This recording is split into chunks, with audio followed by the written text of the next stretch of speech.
আজকের গল্প উপেন্দ্র কিশোর রায়চৌধুরীর টুনটুনি আর রাজার কথা। রাজার বাগানের কোণের টুনটুনির বাসা ছিল। রাজা সিন্দুকের টাকা রোদে শুকোতে দিয়েছিল। সন্ধ্যার সময় তার লোকেরা তার একটি টাকা ঘরে তুলতে ভুলে গেল। টুনটুনি সেই চকচকে টাকাটি দেখতে পেয়ে তার বাসায় এনে রেখে দিলে আর ভাবলে, ইস, আমি কত বড়লোক হয়ে গেছি। রাজার ঘরে যে ধন আছে, আমার ঘরেও সে ধন আছে। তারপর থেকে সে খালি এই কথাই ভাবে আর বলে, রাজার ঘরে যে ধন আছে, টুনির ঘরেও সে ধন আছে। রাজা তার সভায় বসে সে কথা শুনতে পেয়ে জিজ্ঞেস করলেন, হ্যাঁ রে, পাখিটা কি বলছে রে?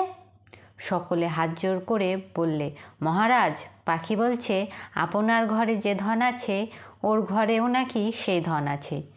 শুনে রাজা খিলখিল করে হেসে বললেন, দেখ তো ওর বাসায় কি আছে।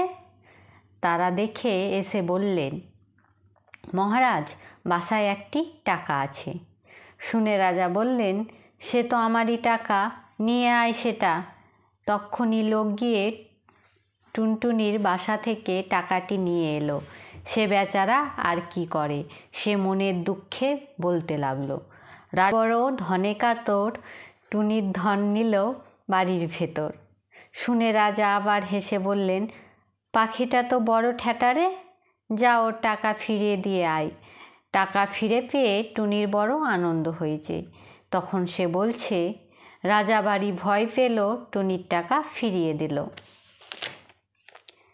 রাজা জিজ্ঞাসা করলেন, আবার কি বলল রে? সভার লোকেরা বলছে যে মহারাজ নাকি বড্ড ভয় পেয়েছেন, তাই ওর টাকা ফিরিয়ে দিয়েছেন। শুনে তো রাজামশাই রেগে একেবারে অস্থির। বললেন, কি এত বড় কথা, আনতো ধরে, বেটাকে ভেজে খাই। যেই বলা অমনি লোক গিয়ে টুনটুনি বেচারাকে ধরে আনলে। রাজা তাকে মুঠোই করে নিয়ে বাড়ির ভেতর গিয়ে রানীদের বললেন, এই পাখিটাকে ভেজে আজ আমাকে খেতে দিতে হবে। বলে তো রাজা চলে এসেছেন, আর রানীরা 7 জনেই মিলে সেই পাখিটাকে দেখছেন। একজন বললেন, কি সুন্দর পাখি, আমার হাতে দাও তো, একবার দেখি। বলে তিনি তাকে হাতে নিলেন। তা দেখে আবার একজন দেখতে চাইলেন। তার হাত থেকে যখন আর একজন নিতে গেলেন, তখন টুনটুনি ফসকে গিয়ে উড়ে পালালো। কি সর্বনাশ! এখন উপায় কি হবে? রাজা জানতে পারলে তো রক্ষা থাকবে না। এমনি করে তারা দুঃখ করছেন, এমন সময় একটা ব্যাঙ সেইখান দিয়েই থপথপ করে যাচ্ছে।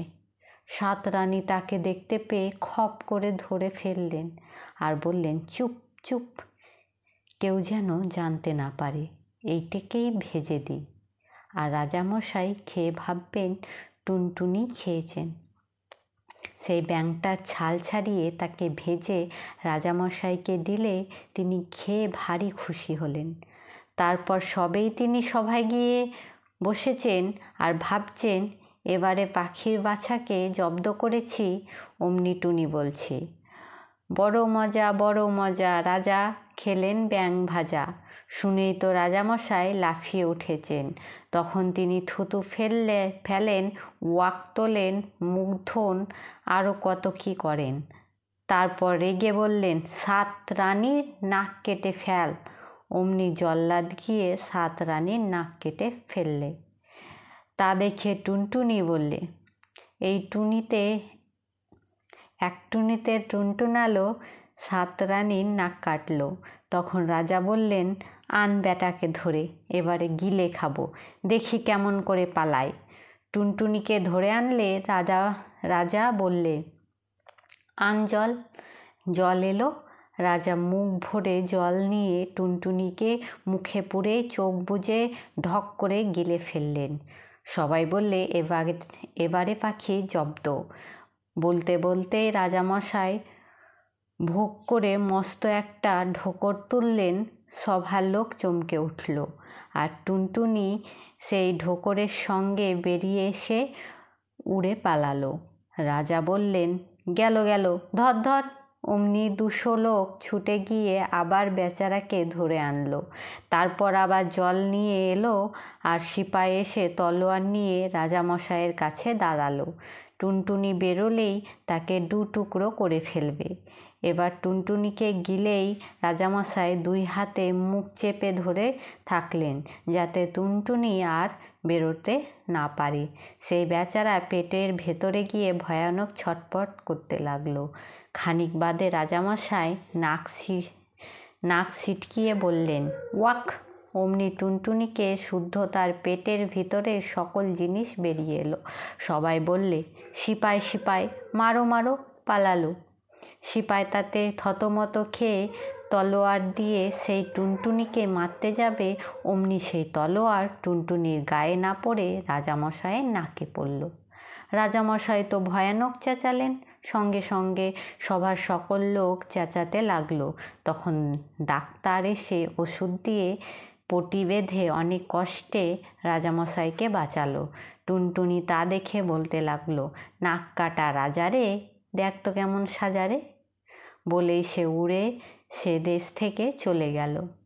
রাজার লোক ছুটে এসে দেখলো খালি বাসা পড়ে আছে। সমাপ্ত।